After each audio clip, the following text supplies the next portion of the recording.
Hey, good evening, everyone. Welcome to Appleton Online. Thank you for joining us for our midweek Bible study. I hope you have had a blessed week, and I pray that you've got faith for even greater things in the remainder of this week. Now, this evening for Bible study, we're going to do something just a little bit different. I'm just the intro person here this evening. Our youth pastor, Timothy, is going to be bringing the Word this evening, and I believe it's one that we definitely need to hear. So go ahead and get your Bible out and get your listening ears on and get prepared as Pastor Timothy comes to bring us a message that he has entitled, Take Your Place. Hey, what's up, everybody? Welcome to Appleton Assembly of God, Wednesday night Bible study. We're so glad that you decided to join us. Whether you are a regular attendee of our online services or if this is your first time and you're just checking us out, for the first time, I want to say thank you for joining us. We welcome you, and we're so excited to get into the Word tonight. If you go to church with us, you know who I am, but if you are part of our online family, you may not know who I am. I am Pastor Tim. I'm the youth pastor here at Appleton Assembly of God. I do look a lot like the pastor.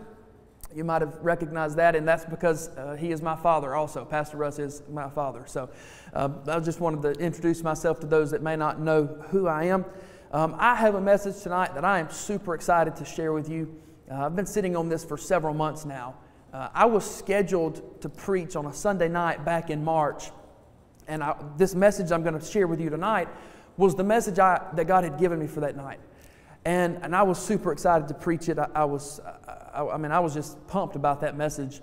And as luck would have it, that was the weekend I was scheduled to preach, was the weekend that we ended up having to shut down church services because of the pandemic.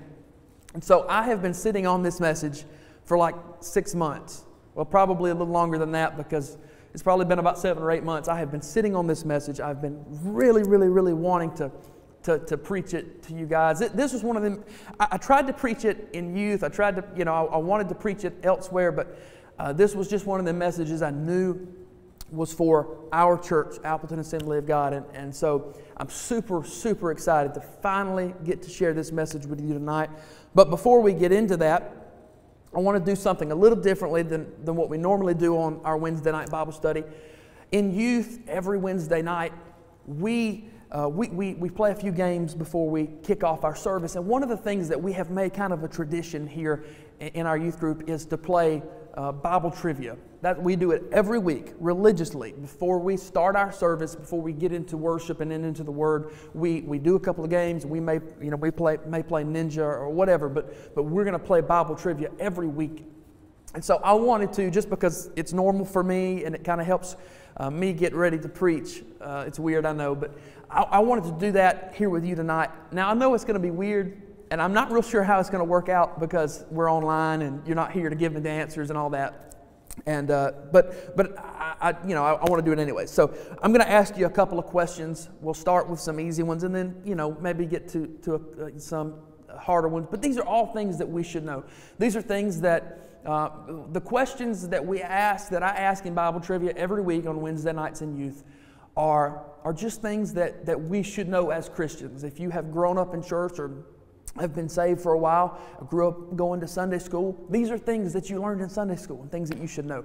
So I want to ask you a few questions. I'm going to ask the question, and I'll give you 10 to 15 seconds to answer it. If you're in a group there watching with your family, you may want to, give your answers to each other and see who's right and see who's wrong or whatever. You may be out by yourself and you just want to think about it. But I'll ask the question, I'll wait 10 or 15 seconds, and then I'll give the answer. So first question, and this is pretty simple.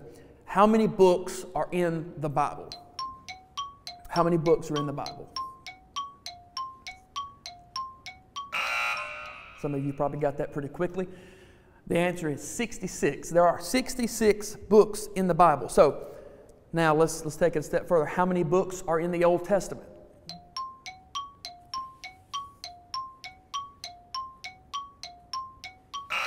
There are 39 books in the Old Testament. And then the next question would be, how many books are in the New Testament? And you may not know it, but if you're good at math, you ought to be able to get it pretty easily.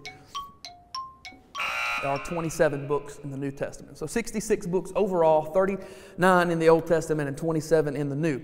All right, question number 2.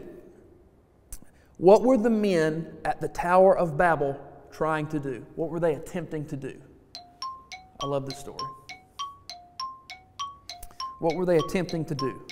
The Tower of Babel.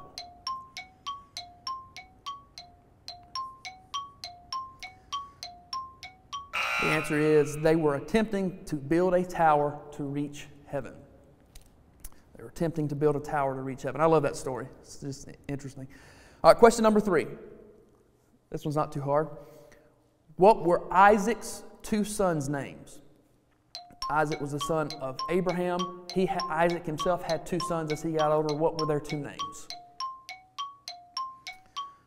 If you don't know it, you need a little hint. One was an outdoorsman. He liked to hunt. The other one was kind of a mama's boy. He stayed inside. He would cook and he would do different things. He was kind of artistic. And one of them was red and hairy. The other one was kind of dark complected and decent looking. Isaac's 2 sons' names. They were Jacob and Esau. They were twin brothers, Jacob and Esau. Number 4, what golden image did the Israelites make at Mount Sinai? What golden image did the Israelites make at Mount Sinai? If you remember the story, Moses comes down from Mount Sinai with the 10 Commandments, and he sees all of Israel down there, and they have built a golden image, and they are worshiping that image, and he actually dropped the 10 Commandments, and they broke. He had to go back up on the mountain and get them again. What was that image? It was a golden calf. A golden calf. All right, and this last question is probably my favorite question. And honestly, it's my favorite question because it's kind of a trick question. And it'll catch you sometimes. A couple of weeks ago, I guess it's been a couple of months ago now, I did a sermon series on the story of Noah. And it took like 4 weeks, actually, and we broke that thing down and it really, really fun to do. That was probably some of the most fun I've had preaching ever, was preaching that story. One of my favorite stories, and this question comes from that story. Think about it, because it can trick you. How long was Noah and his family on the ark? How long was Noah and his family on the ark? Love this question.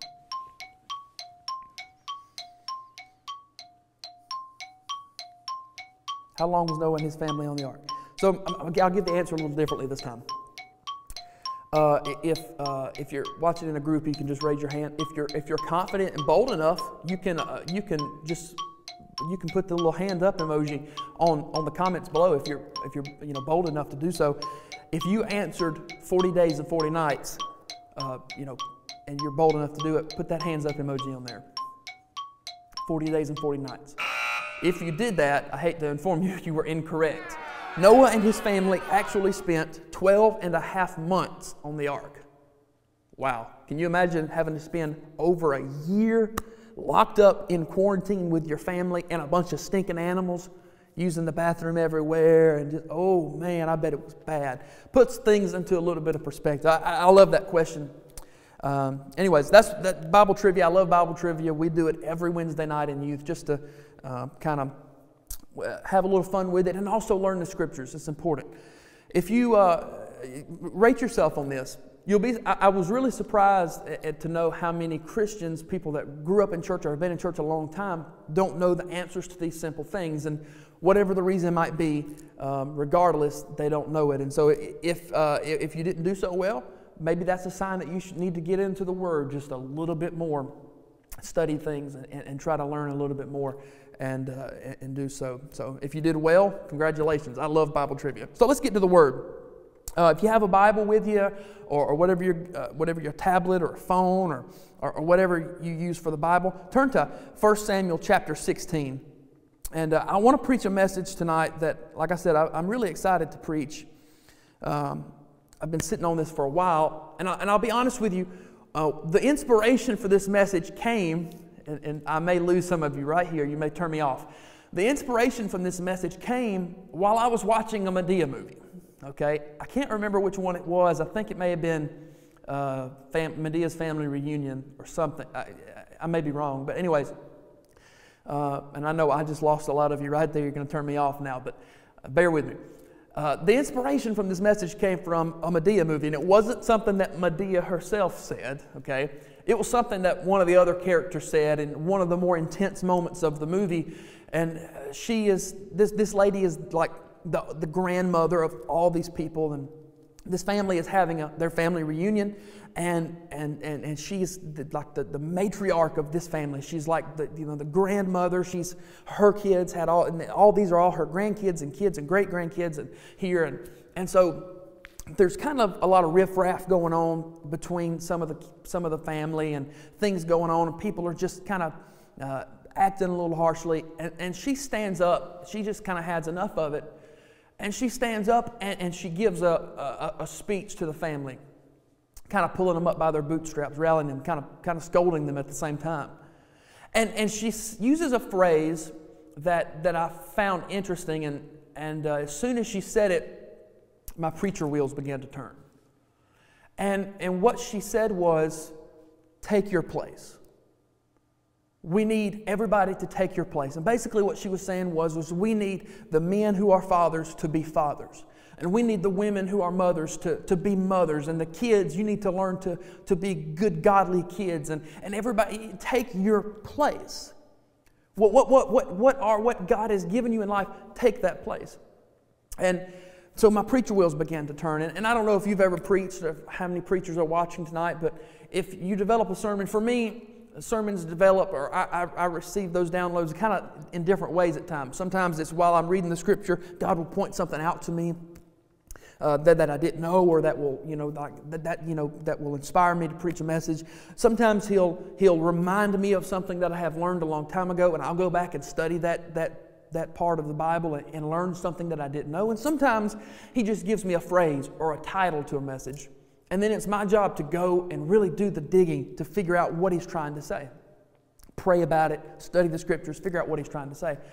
And immediately when I heard that phrase, take your place, He began spinning the wheels. And so this was one of those times I had to go start digging this up. And so I began to pray about it and look in the Scriptures and figure out what it was He was trying to say to me through that phrase, take your place. And so tonight, I want to spend a few minutes talking on the subject, and the title of the message is simply, Take Your Place. Take your place. So if you have 1 Samuel chapter 16, we're going to read, I believe, 13 verses. We're going to start at verse number 1.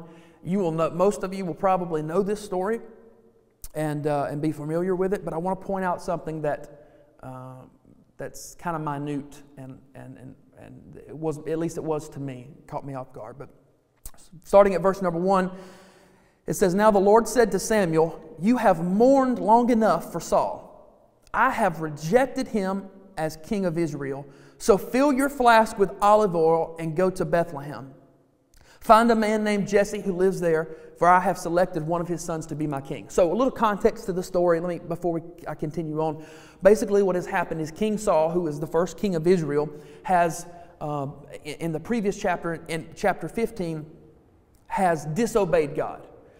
And God has had enough of King Saul's pride and arrogance and disobedience. And so this was kind of like the final straw for God. He said, I'm done with King Saul as my king over Israel. He's done. I'm pulling my anointing from Saul.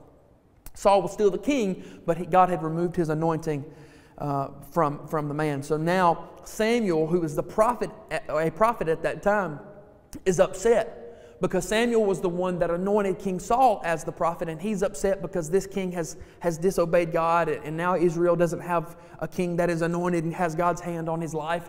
And Samuel's upset, and God tells Samuel, quit being upset, because I've rejected King Saul. I have another person in mind for my kingdom.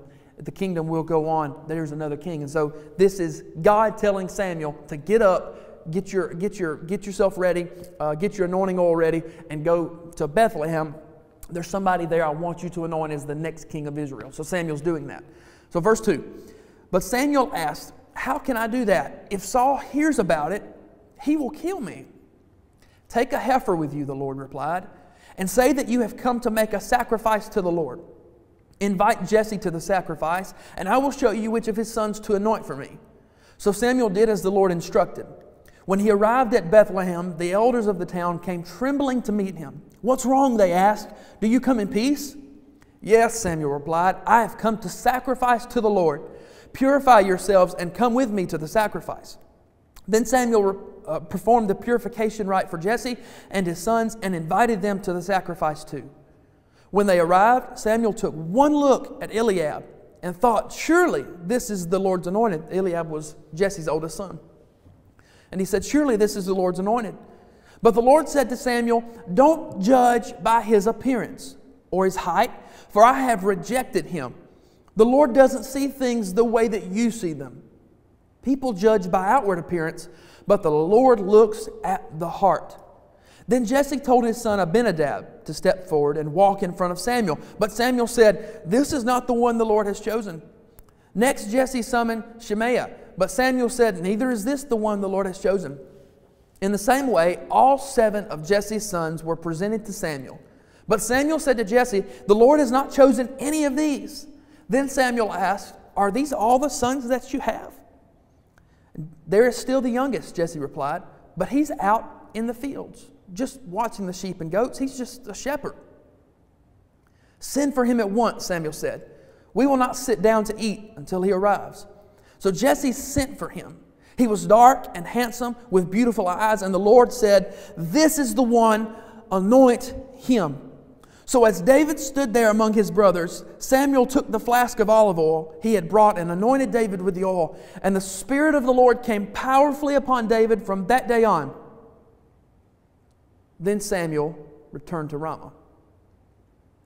So I want to preach for a few minutes using that last sentence of all those verses we read to kind of bring about my main point. Then Samuel returned to Ramah.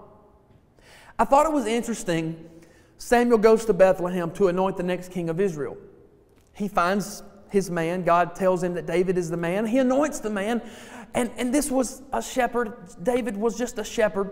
And now, in these days, a shepherd, it wasn't the best of jobs. I mean, you can imagine, he just spends his days with the sheep, taking care of the sheep. They didn't get paid a lot. They weren't very flashy. It wasn't a very flashy job. It wasn't a very big deal to be a shepherd. But this is the man that God has chosen to be king. So Samuel does what God says. He anoints David and anoints him as king of Israel. And then Samuel leaves. I found that interesting because I thought for sure that now that David has been anointed king of Israel, that Samuel would take David back to the kingdom, back to Jerusalem, and David would take his rightful place on the throne. I mean, after all, God has anointed him and put his seal of approval on David to be the next king of Israel. And it interested me, it intrigued me to find out that Samuel just left. And it doesn't really say what David did. But Samuel didn't go back to Jerusalem, and he went to Ramah to hide from Saul, I guess. And it doesn't say anything about David. Later we learn that David went back to the sheep pen. I found that interesting. That a man that was anointed to be the king of a whole nation, after he was anointed, he just returned to the sheep pen. He returned to what was not very flashy, not extremely important. He returned to what was, not the best job, a stinky job, kind of. You got to think about his life as a shepherd. He spent all of his time with the sheep, caring for the sheep and taking care of the sheep and herding the sheep and trying to grow the herd and make it plentiful. And as a shepherd, he even spent the night and slept with the sheep, and he had to deal with the sheep all the time. And this man has been anointed to be the next king of Israel.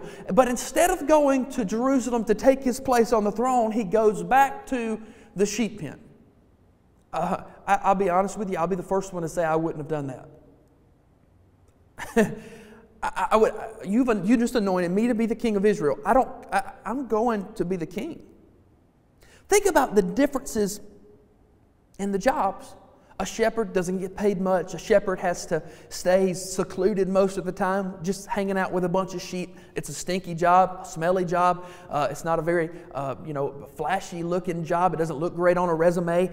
He's not getting paid much. He has to sleep out there to protect the sheep, take care of the sheep. And sheep are dumb, by the way, just dumb animals, and you have to do everything for them. I mean, that job compared to being a king, and when you're the king, you have everything you want. All the money, all the gold, all the silver, all the riches that you need, you have as the king of Israel. You not only have money and riches and fame, you live in a palace. You're not sleeping outside in the fields with the sheep. You're living in a palace. You're sleeping in the biggest California extra long king-size bed that you can get. You've got servants. You've got people cooking for you and bringing you food and taking care of your laundry and doing everything for you. You have money. You have a place to stay. You have servants. You have command and authority over the whole country, over all of Israel. You are the man. You're the king. Everything in that country belongs to you. You have everything at your disposal. There is nothing that you should ever want or need. You'll never lack for anything as the king. You will be taken care of. You will be protected. You will be served. You have everything you want. Between the two jobs, I would rather be the king than a shepherd. So it intrigued me to know that David, after he was anointed to be the king, just returned to the sheep pen. So I began to pray and ask God, why? What's the point of this? Why are you sharing this with me?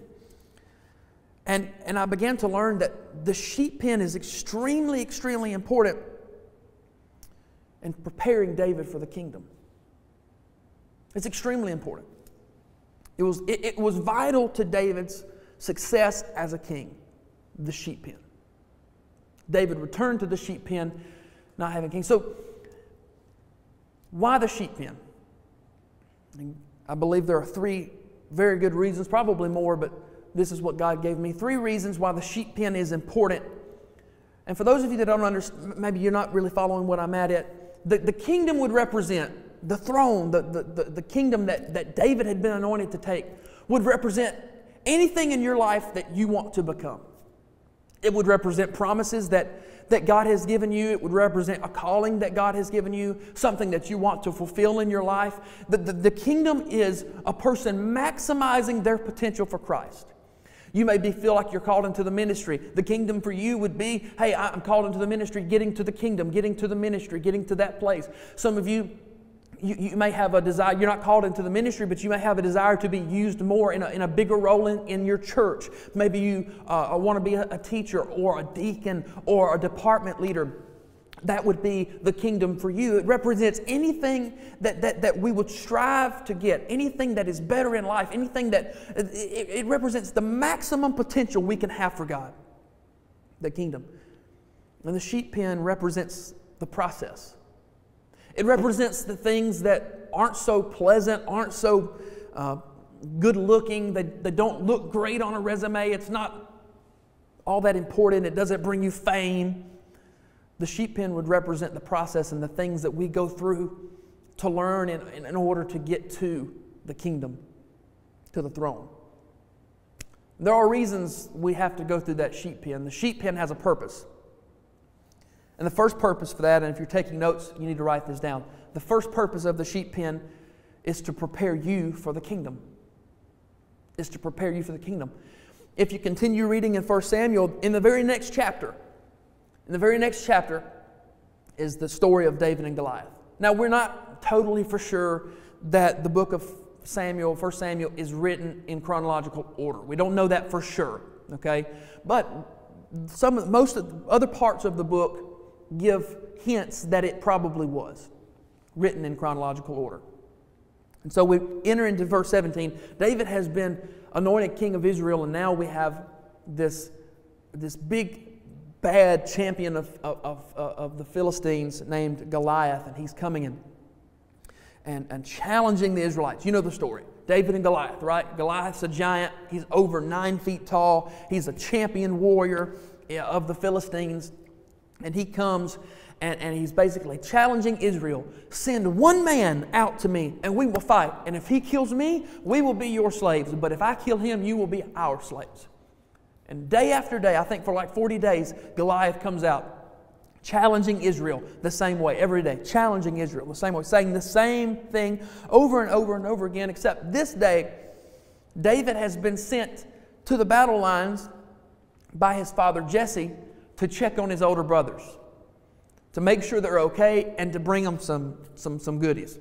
I don't know, he's bringing them pizza or something, I don't really know. I think VeggieTales said it was cheese, but regardless, whatever. Bringing them some goodies. And David gets to where the battle is, and he sees that the armies are lining up for battle like they did every morning. And he goes out and he drops his stuff, he leaves his stuff with the supply guy, and he runs out to his brothers to talk to them. And about the time he gets out there, here comes Goliath. And he hollers out and he challenges all of Israel. Who can fight me? I'm the champion warrior. Who's going to fight me? If you beat me, we'll be your slaves. If I beat you, you'll beat our slaves. And David sees the fear and all of the men, the soldiers that were just afraid, and they run and hide. And David says, "Why are you so afraid? You're allowing this man, this guy to defy God. You're allowing him to make a mockery of God, and you're afraid, and you're just letting it happen." And David is really just aggravated by this. And what you need to understand is David is still a young guy.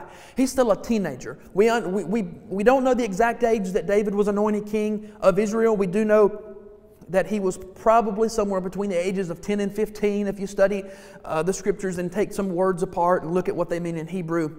Regardless, he was young. He was still a teenager. He was still a boy. And in this situation with Goliath, but he's still a boy. They actually tell him several times, "You're just a boy. You're just a youth. You can't do anything." But David, he hears Goliath. He sees Goliath, and he gets upset. And so in verse 26, I'm going to read a few verses here. In verse 26 of chapter 17, it says, "David asked the soldier standing nearby, 'What will a man get for killing this Philistine and ending his defiance of Israel? Who is this pagan Philistine anyway that he is allowed to defy the armies of the living God?'" Ooh, David is bold. He's got courage. I'm telling you, he's got boldness.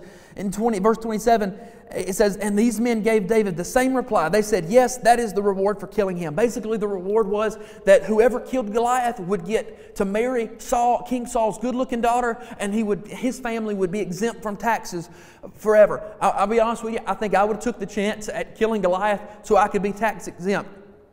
The older I get, the more I realize taxes, they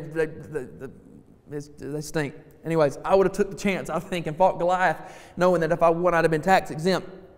But David wasn't really in it for the reward. In verse 28, it says, "But when David's oldest brother Eliab heard David talking to the men, he was angry. 'What are you doing around here anyway?' he said. 'What about those few sheep you're supposed to be taking care of? I know about your pride and deceit. You just want to see the battle.'" And I'm getting kind of off subject here, but I wanted to make this mini point. Is that anytime you're in the sheep pen and you're staying true to the process and you're doing what God has given you to do in that season, there's always going to be people that want to come and ridicule you and put you down and belittle what you're doing. But let me just tell you, if you will stay faithful to the season that God has you in, if you will stay faithful to the sheep pen, if you will stay faithful to what God has, to the process, if you will stay faithful to the process, God will reward you, and He will make a table He will prepare a table for you in the presence of your enemies. He'll line it all up for you if you'll stay faithful to the process. Don't allow the people who would belittle what you're doing for God right now, who would put it down and say that it's nothing. Don't allow those people to affect you. Stay faithful. If you're doing something small that seems small to you, if you're cleaning bathrooms in the church, keep cleaning bathrooms no matter what anybody says. If you're just being a faithful church member, a supporter of your church, keep doing that no matter what anybody says. In a worldly sense, if you're the low man on the totem pole in your business and you go to work faithfully every day and you execute your job faithfully every day, don't be belittled. Don't be affected by the things that other people would say about you and your job. You continue to be faithful. You continue to be steadfast. You continue to be loyal, and God will take you to the kingdom. You just got to be faithful in the sheep pen. You got to be faithful in the sheep pen. So Eliab begins to make fun of David. And then David replies, "What have I done to you? I was only asking a question." This is, you look at this, I can see the sibling rivalries going on here. Man, He walked over, verse 30, he walked over to some others and asked them the same thing and received the same answer. What is the reward for a man who kills Goliath? Verse 31, it says, then David's question was reported to King Saul, and the king sent for him. Verse 32, don't worry about this Philistine, David told Saul. I will go fight him. Don't be ridiculous, Saul replied. There is no way you can fight this Philistine and possibly win. You are only a boy, and he's been a man of war since his youth. Saul immediately discredits David. So here, David is trying to do something for God and immediately is discredited by his brother and by his king. And others are standing around going, why is this young boy, this little boy, saying he's going to go fight Goliath? He's just a boy. He's just a boy. And the thing about Goliath is Goliath has been a warrior. He's been training and he's been in battle since he was a young boy. He has the advantage. But I love what David says, because it proves the point that God uses this sheep pen to prepare you and I for the kingdom.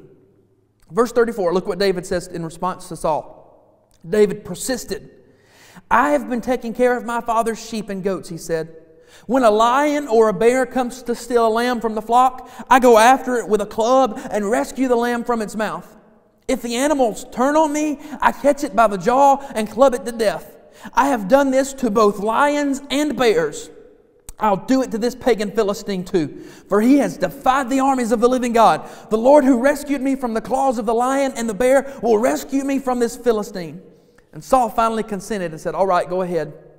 May the Lord be with you. I love David's response, because David now has the courage. David, because of his experience in the sheep pen, because he was faithful to what God had placed him in, because he was faithful to the situation and the season that God had him in, he was faithful to the process. David now has the courage to stand up against Goliath. And if you know much about the story of David, this instance with Goliath, when he went and killed Goliath, is what kind of started his ascension to the throne. This is where people began to notice who David was. And so David, as Saul and others began to ridicule him and belittle him because of who he is and because of what he looks like, David says, no, you don't understand. I've been in the sheep pen. And when others would say, what does the sheep pen have to do with Goliath? When the sheep pen, when you are faithful to the sheep pen, God uses it to prepare you. And David says, I've been in the sheep pen. And Saul says, what's the sheep pen got to do with this? David says, while I was there, an animal, a lion or a bear would come against my sheep and take one off in its mouth, and I would chase after it, and I would club it to death, and I would save that lamb, and I would save that sheep from that bear or that lion, and I would bring it back. And he said, and if that animal would turn on me, I'd kill it. Ooh, I love his response. It's a manly response. He's bold. But the thing about this is, David would have never had this faith.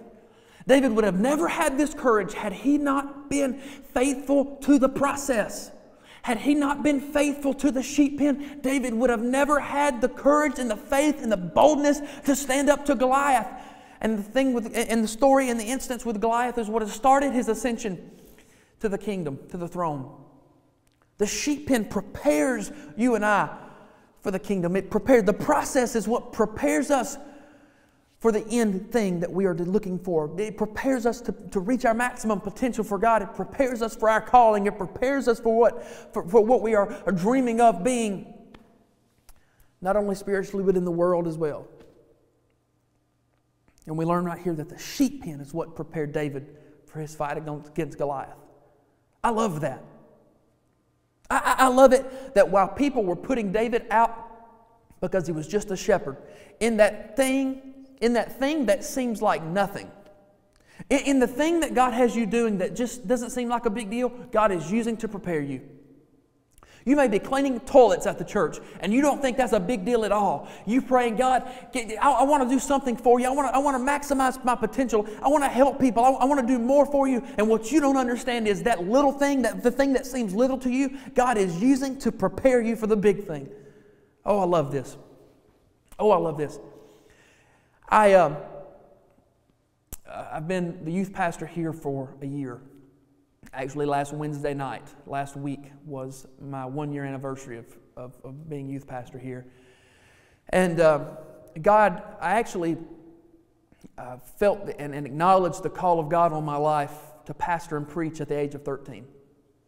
Obviously, as a 13-year-old, I wasn't going to become a pastor, but that's when I felt the call of God on my life. That's when I acknowledged it. And so I began to work towards that with the help of my father, who was, as a pastor. I began to work towards that and learn and grow and just try to. I preached my first sermon at 16 years old. I've been preaching ever since.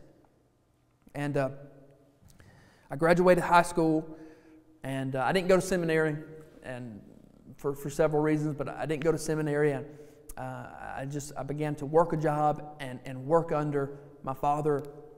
Any ministry kind of advice I could get, any time I could work under somebody and learn, I would take it. I would do it because I just wanted to learn. I wanted to soak up as much as I could.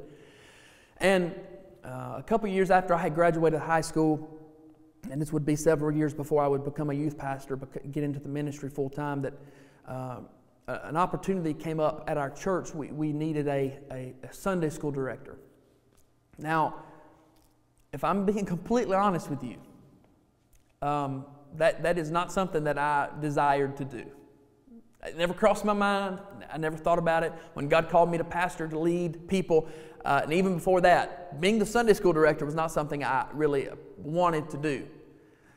But the opportunity came up. We needed the Sunday school director, and somebody, I think one of the deacons, mentioned me to my father, and my father came to me and said, you've been mentioned, would you like to do it?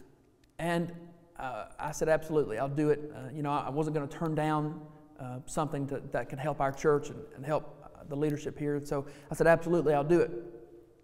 So I began to work, and Sunday school director is really just kind of a flashy term for somebody who keeps up with how many people showed up and makes sure that the books are ordered, okay? So it's not really a big deal. But I began to just work in that and do the best I could. And at the time, I didn't think anything of it. I was just feeling a role at church, something that needed to be filled, something that was, that was needed out of church, and I was just trying to fill a role. It was small in my eyes. It didn't have much value in my eyes. I didn't feel like that was really what God had called me to do. It was really small, and I belittled it myself in my own eyes. But can I tell you that now looking back on that, I think I did that for 2 or 3 years, that I learned more about leading people in those 2 or 3 years than I ever had in my life. Being a Sunday school director, just ordering the curriculum, making sure it was here on time. I learned more about leading people. I learned about how frustrating people could be to lead, how sometimes they can be stubborn and stick their feet in the mud. I learned about the joys of seeing people grow and seeing people become closer to God. I learned all these things in that. And the point is this: God used that small job, that thing that seemed small in my eyes, God used that to prepare me for what He's got me doing today, which is leading a youth group and being the youth pastor and preaching to people. God used that small thing to prepare me for this. God always uses the sheep pen to prepare you for the kingdom. But you've got to be faithful and consistent and loyal and trust the process and trust God. That thing that you're doing that's small, that seems small in your eyes, that seems small in other people's eyes, God will use it to prepare you for the kingdom, for the thing that He has for you. God's got big plans for each and every one of you, big dreams. I'm not saying that all of you are called to be pastors or missionaries or leaders, but some of you are called to be big-time supporters and big-time Christians. Can I tell you something? The biggest and greatest need that the church needs today all across the world are church members that are so on fire for God and want to support their church and their leadership so much and want to do the things that do the Great Commission Monday through Saturday. We need good, quality, effective church members, Christians, probably more so than we need effective leaders. We need these things. We need people in the world, secular job. We need godly doctors and we need godly lawyers. We need godly pastors. Hey, we need godly deacons. That's been a thing at this church forever, is trying to find men that can serve as deacons that are qualified to do so. We need godly teachers. We need godly department head leaders. We need we need people that will be godly and faithful and consistent in coming to clean the church. We need all kind of godly help. God has something in line for you, something big He wants to do through you, something to maximize the potential and wring everything out of you that He can get out of you. But He's going to use something small and something that looks just really small in your eyes to prepare you for that. The question is, will you be faithful enough to allow Him to do it? For David, it was the sheep pen. The sheep pen is what prepared him to kill Goliath. And we learn later that there were things that David learned in the sheep pen that helped him be a king. If you got to be a king, you got to care for people. Here's a good example. David was having to learn to care for sheep. It was a good way to learn servanthood and how to care for people and how to take care of people. The sheep pen is what God used to prepare David, not only to kill Goliath, but prepare him for the kingdom. And in every one of our lives, there's an instant, there's something in your life that God is using to prepare you for bigger things. And you got to be faithful to it. The second thing that God uses the sheep pen for is to prepare the kingdom for you. Write that down. That's the second point. To prepare the kingdom for you. This is kind of weird, so bear with me. But let me turn your attention back to our text in 1 Samuel 16. David has been anointed king of Israel, right? We talked about earlier how if it were me and you, we would probably, right off the bat, want to and push for and desire to go straight to the throne, right? I mean, if I've been anointed king of Israel, I don't want to wait to be the king. David goes back to the sheep pen. The problem was with this whole situation is David was anointed to be the king of Israel, but there was still a king of Israel at the time. And I don't know, we in America, we have a democracy, a republic, and so we don't really quite understand how a monarchy works. But in a kingdom such as this, the king, whoever is the king, he is the king of that country until he dies or until he gives up the throne to someone else. Okay, that's the only two ways a king coming off the throne. He dies, and then it passes to his son or his oldest child, or he gives up the throne. Okay? King Saul was still alive, and I'm pretty sure King Saul wasn't going to give up his throne. We learned later he definitely wasn't going to just easily give up his throne. So David was anointed to be the king, but there was still a king. There was still somebody there. So if David at this point in time would have said, okay, I'm anointed to be king, I'm going to Jerusalem to take my throne.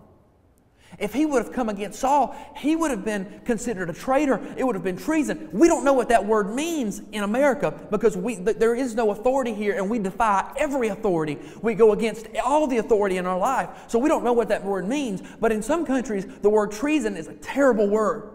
And if David would have come to Jerusalem and said, hey, I've been anointed to be the king of Israel, give me my throne, I'm coming against you, King Saul, he would have been considered a traitor, and he would have been an outcast in the country, would have been locked up in prison, probably killed for being a traitor, killed for treason. So this creates a problem for David, because although he's anointed to be the king of Israel, he can't be the king of Israel until the spot opens up. And I know some of you super spiritual people think, oh, well, that's his right. God has anointed him to be king. He needs to go take over his thing. But if you know the story of David, that's not the way God wanted it to happen. So David goes back to the sheep pen. And David spent years in the sheep pen, and later he transferred to some other jobs actually in the kingdom. And then King Saul got mad at David because people were starting to praise David for being a mightier warrior than Saul, and he got angry, and so he began to try to kill David. The point of that is, David spent somewhere between 12 to 20 years there. By the time he was anointed to be king as a young man. We don't know exactly how young, somewhere between probably 10 and 15 years old. And he did not become the king of Israel until he was 30. So he spent at least 15 years in the sheep pen and running from King Saul before he became king. And he was anointed king of Israel the whole time. The sheep pen sometimes prepares the kingdom for you. It sometimes prepares. I acknowledged the call of God on my life at 13 years old to preach, to pastor. I preached my first sermon at 16. And today I'm the youth pastor here at this church. I became the youth pastor at 22. But I was not ready. The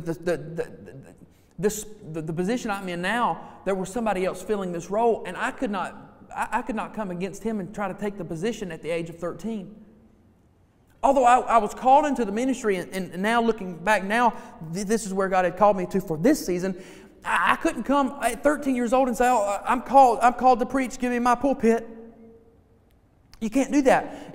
Let's look at it in a worldly perspective. If you are an employee of a business and you dream and aspire of being the manager of that business, but you're still the employee and there's still a manager above you, you don't get to just one day decide, hey, I'm going to go take my spot as the manager of this business and go to that manager and say, hey, get out of my office. This is my office. If you do that, I'm pretty sure you're probably going to get fired.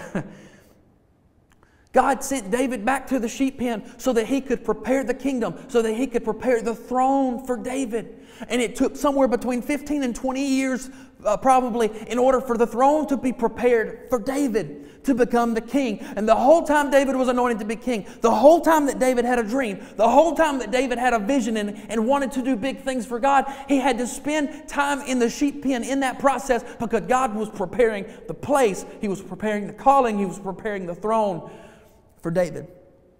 I'll give you another example that I thought of this week was Moses. Moses, as you know, was the deliverer of Israel. He went to Pharaoh and said, God said, let my people go. But Moses was raised up in the Egyptian, in Pharaoh's home. And you know the story. He was raised in Pharaoh's home. His Hebrew, he was Hebrew by birth. His mother put him in the basket, right? Put him in the river. And Pharaoh's daughter found him and raised him from birth. He was raised as an Egyptian. And then he began to realize the older he got that he was a Hebrew. And the story goes on. David kills an Egyptian because he was beating a Hebrew man. And then he flees into the desert and ends up in a place called Midian. And he is herding sheep. He's being a shepherd in Midian. And he's hanging out there. And he spends somewhere probably about 40 years in Midian being a shepherd. Now we understand that Moses was called to be the deliverer of Israel, right? Moses was the man that God had called to go to Egypt, to go to Pharaoh and say, let my people go. That was Moses' calling. That was Moses' thing. That was Moses' dream, the thing that God had for him. But in that desert, God not only was preparing Moses to go back to Egypt to deliver His people, but I believe He was preparing the Israelites for Moses.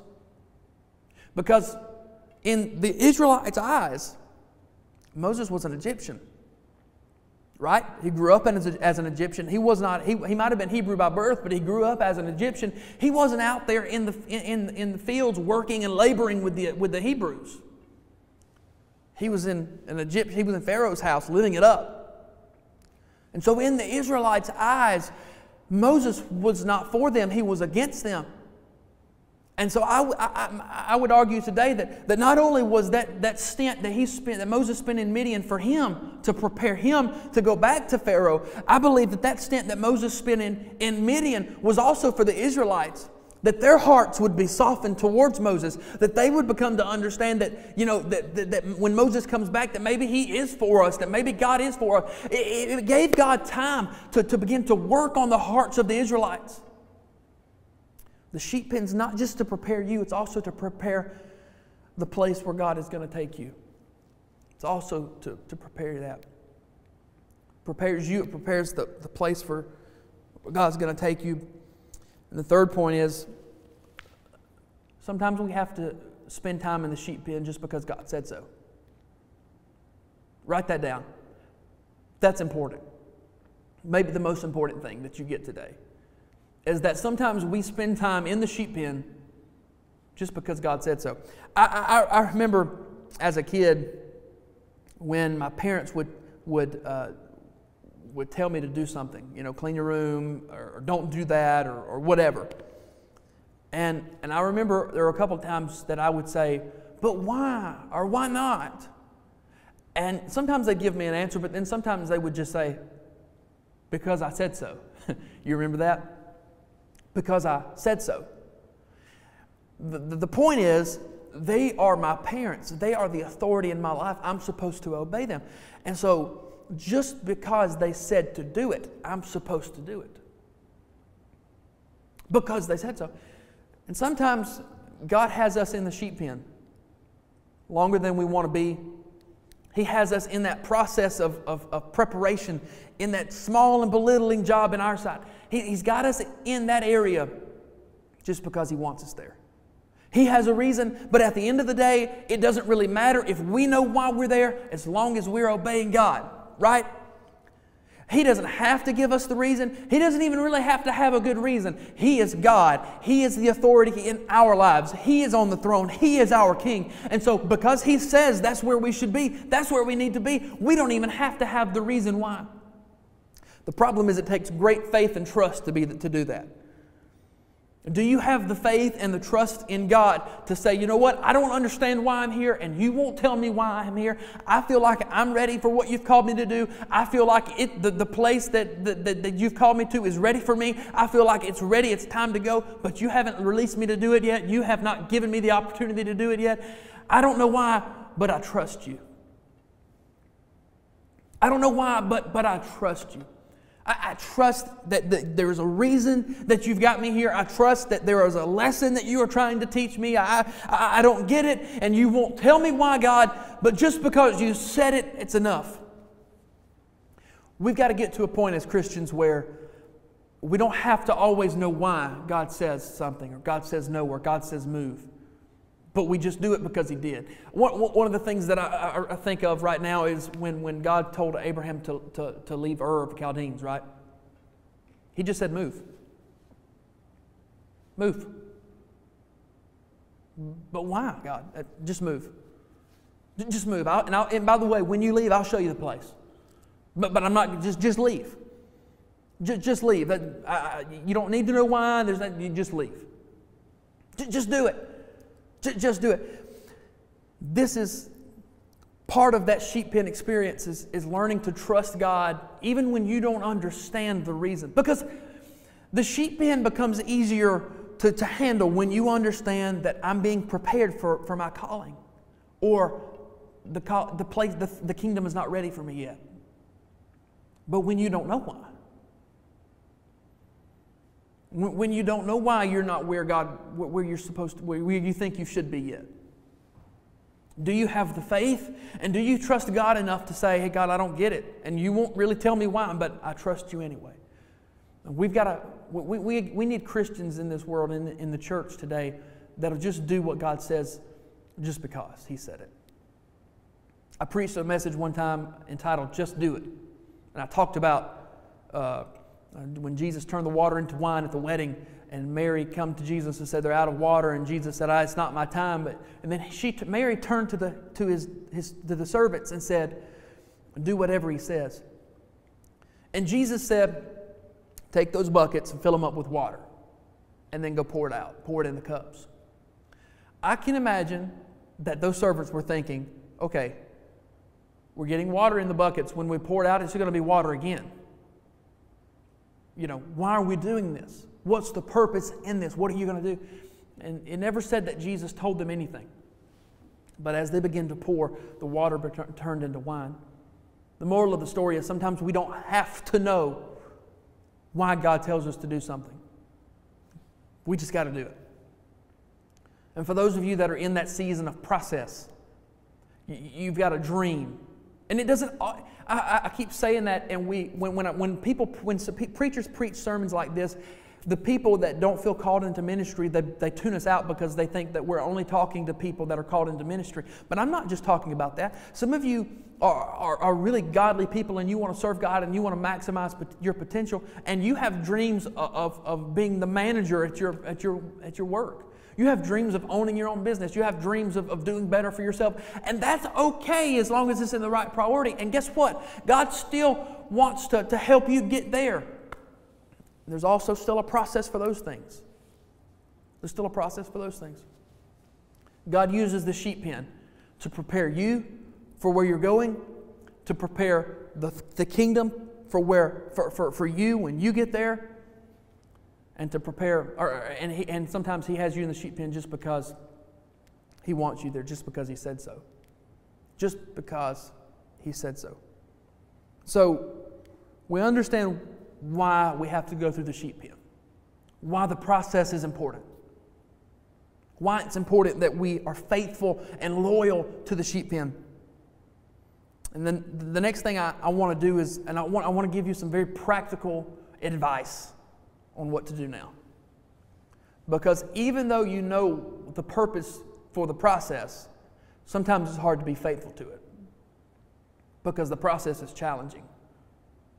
Getting up every day and doing that job that you don't really like, that you think is worthless, it's challenging. It's challenging when you feel like you're called to preach and you've not been given the opportunity yet. The challenge is to continue to stay in the Word and learn and grow so that when the time comes, you're ready.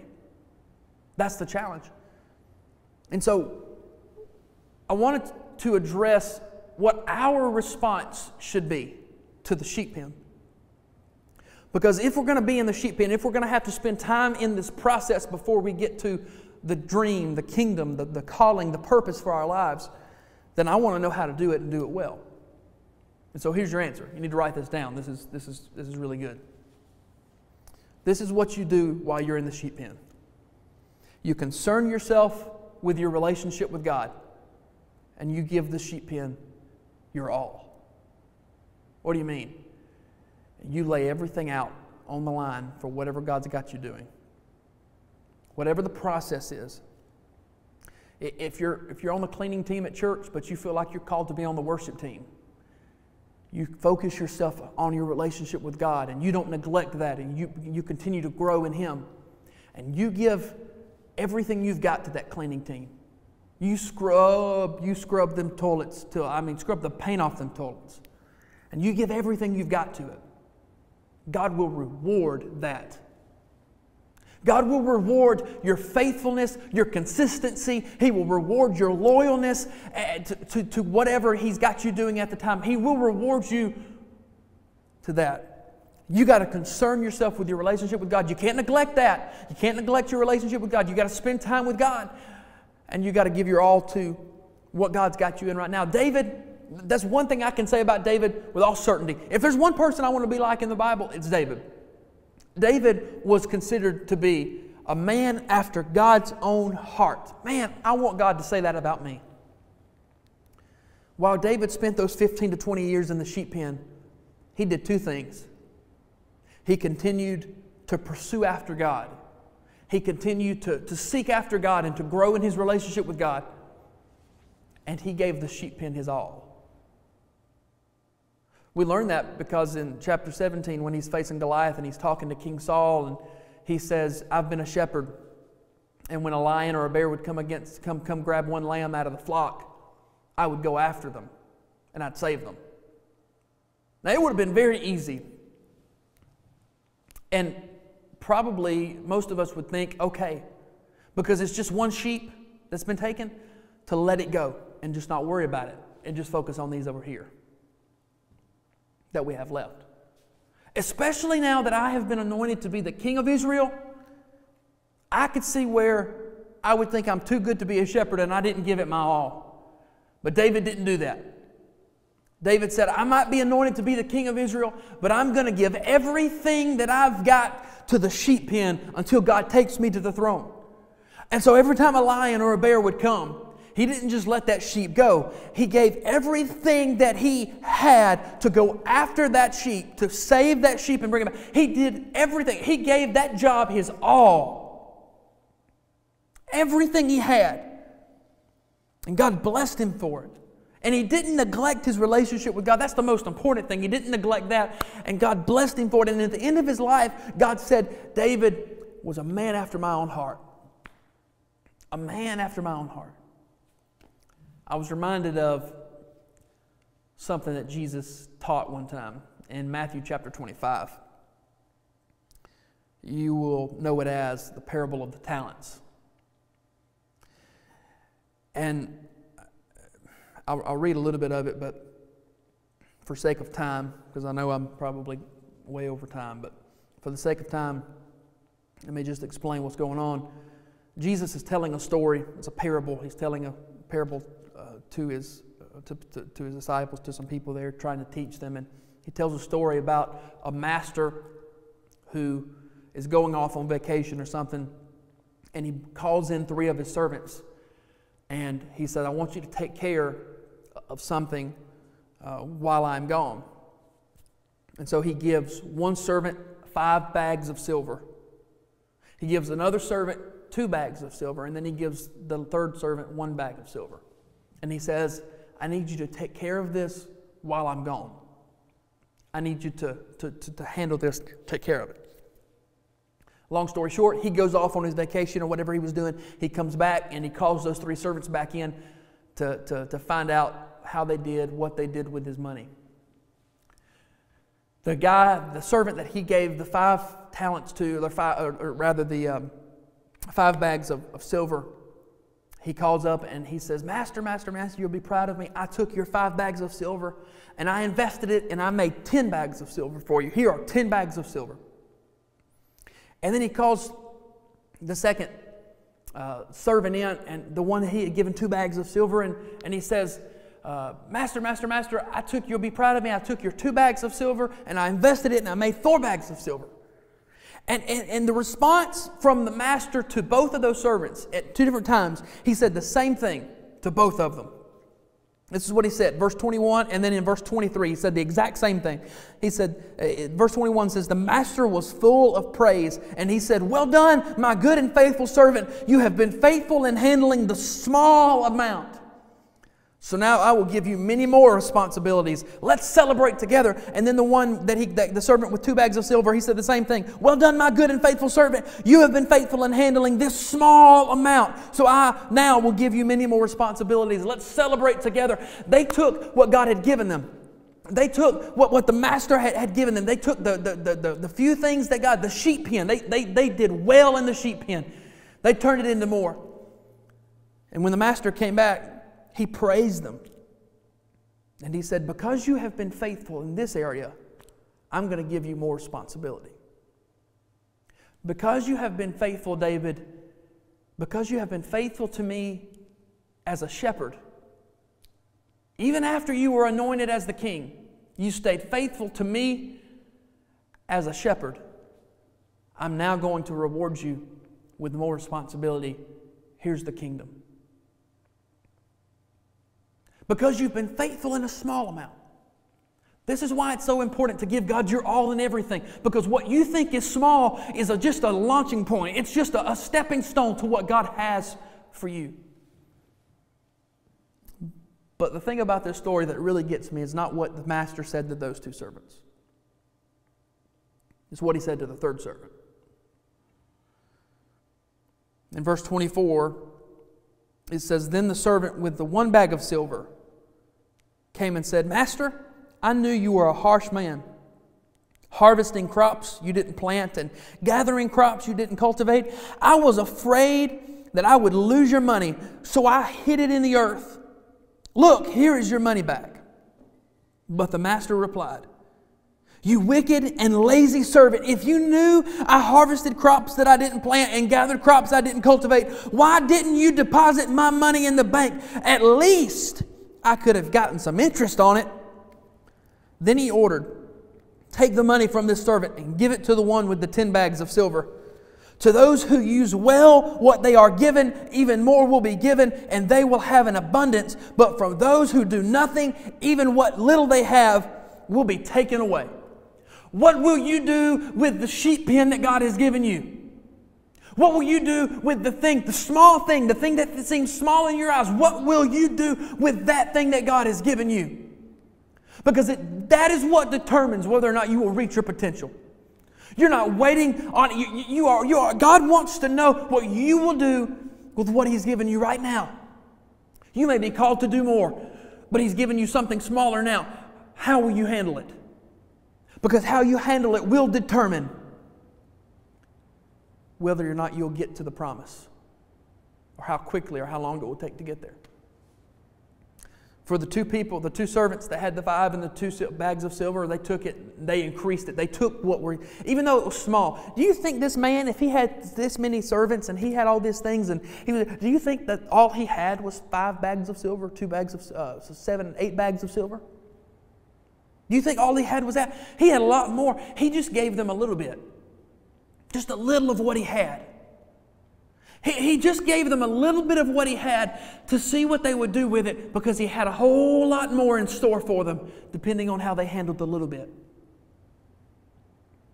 He had a whole lot more in store for them, depending on how he handled the small amount that he gave them.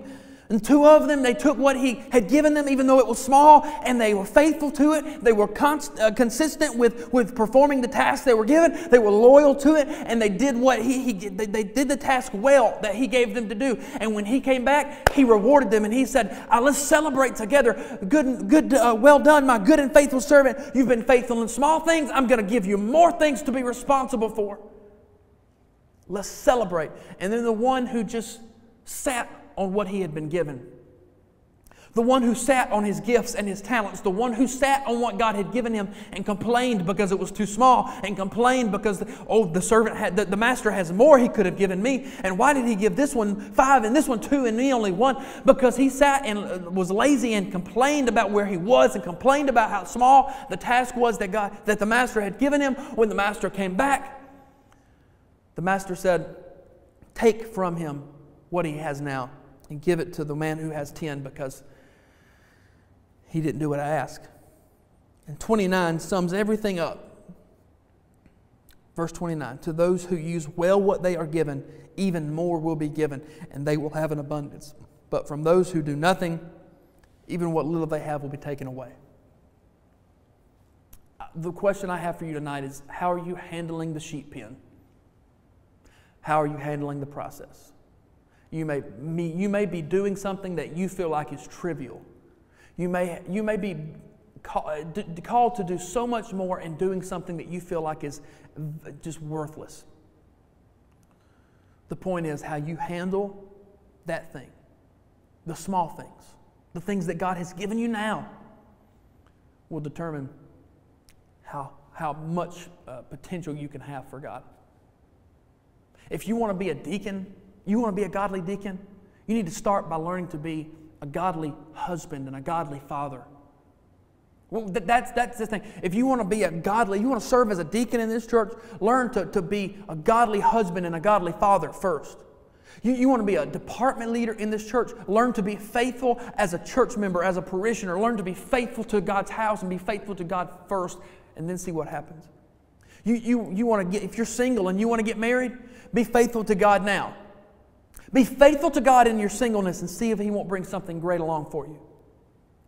You want to climb the ladder in your job and you want to do better for yourself and have a higher paying, better job for your family, then you be faithful to what God has given you now. If you're getting paid minimum wage but you feel like you should be getting paid $25 an hour, you be faithful to your job now. Take your place. Take your place. Because even though you may have been anointed for something greater, you're not there yet. Your place is the sheep pen for now. Take your place. Take your place. You know what I found so awesome in our text? 1 Samuel 16. Samuel has gone to Bethlehem to find and anoint the next king of Israel. He's with Jesse, and he tells Jesse to bring his sons, and Jesse passes all 7 of his sons in front of Samuel, and God tells Samuel, "None of these are the ones I have anointed." Samuel says, "Jesse, do you have any more sons?" And Jesse says, "Yeah, I got one, but he's a shepherd. He's young, and he's a shepherd, and he's just a boy, and he's kind of small, and he's out in the sheep pen. I mean, he's out there doing, a small job. I mean, he's nothing like these boys." And Samuel says, "Send for him now. Send for him right now. We will not sit down to eat until he arrives." And when David walked in where they were, when David walked into where they were, David just a shepherd right now, but was about to be anointed to be the future king of Israel. When they walked in, everybody that thought what he was doing was meaningless was standing at attention, waiting for David to walk in. And when David walked in, it was almost like God was giving him a glimpse of what his future would be like, where people would stand at attention when he walked into the room. And David was able to maximize his potential for God. He was able to maximize his potential for God, become maybe one of the greatest kings Israel has ever had. He had his mess-ups, he had his slip-ups, yeah, but he became one of the greatest kings Israel ever had. God pinned it himself and said, "David was a man after my own heart." But David first took his place. He didn't forsake what God had given him, even though it might have been small and trivial. He took his place, he gave it his all, and he didn't neglect his relationship with God. And later down the road, God raised him up to be a great man. But you got to take your place. God wants to do the same thing for you, but you got to take your place. It doesn't matter what you're doing. I mean, it can be anything. But you're dreaming for more, you're aspiring for more, you feel like God has called you for more, you feel like God has more for you. Take your place. Take your place. This is a huge problem in the church in America. We want to be teachers before we're ready. We want to be deacons before we're ready. We want to be pastors before we're ready. We want to be given positions before we're ready. We think that just because we're saved, we deserve the kingdom, we deserve the throne without having to go through the sheep pen. Take your place. Take your place. And if you'll take your place now, God will set your place later. At the head of the table, the throne, the king. If you'll take your place now in the sheep pen, God will set your place up for you. And you'll maximize your potential for God. And whatever you're dreaming and aspiring to do, you'll maximize your potential for God. Take your place. Lord, I thank you for your word. I thank you for this privilege and opportunity to preach your word. I hope I did well enough that these people could understand. Lord, I pray that you would help each and every one of us to take our place. Whatever that is that you have us doing, no matter how small or trivial or worthless it might seem in our eyes. We may think we're called for more. We may think we're worth more. We may think we can do more. God, I pray you'd help us to be faithful and consistent and loyal and steadfast to the process, to the sheep pen. Help us to take our place and trust you for the rest, that you'll get us to the kingdom, that you'll get us to the throne.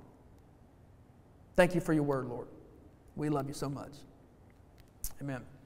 Hey, thank you for joining us tonight. I hope this word touched you. I hope I preached it in a way where you could understand it and it ministered to you like it ministered to me. Take your place. Take your place. Trust the process. Trust God. God's got great things in store for each and every one of you, no matter how young or how old. God has great things in store for you. But don't get the cart ahead of the horse. Take your place. Thank you, Pastor Timothy, for that great word. I hope you've been encouraged this evening to take your place and serve right where you are for the present. In God's time, I guarantee you, He will get you to that place that He's promised you, but you need to serve with excellence right where you are and take your place there so that you can move into the place that God has for you in the future. I look forward to worshiping with you this coming weekend at 10 o'clock on campus right here. We are just in one service still on our Sundays. So please come and be with us in person if you can. If you can't be with us in person, then worship with us online at 10 o'clock as well. Now this coming Sunday on campus in the building right here, missionary Michael Harris and his family is going to be with us. Michael is, I believe, the first ever Alabama missionary whose purpose is to serve churches in the States here for technical issues. He has been busy, I'm telling you, since this COVID thing sprung loose. He has been busy helping churches all over the state. I believe he said in one video that I watched of his that they have driven 35,000 miles since they started doing that, and I think that's just since the end of 2019. So he and his family have been busy going everywhere, and we thank the Lord for him. And he's going to be in service with us here on campus this weekend. Now, for the folks that watch online, you won't be able to see this service until September the 20th, which is Sunday week. But you'll still get to see and hear what this man does and hear about the great ministry that he's involved in. Now, what you can do, as we will be receiving an offering for him this Sunday on campus, what you can do, if you would like, you can go ahead and send an offering in this weekend. You can text it in, you can give online. just let us know in your text what you're texting it for online. All you got to do is go through the scroll there until you find missions and click to give there, and that can be included in this offering this weekend. Now, I trust that you're believing God for great things the rest of this week. I look forward to worshiping with you right here this weekend, either on campus at 10 o'clock or online at 10 o'clock. Either way, I look forward to worshiping with you. God bless you. Have a great rest of the week.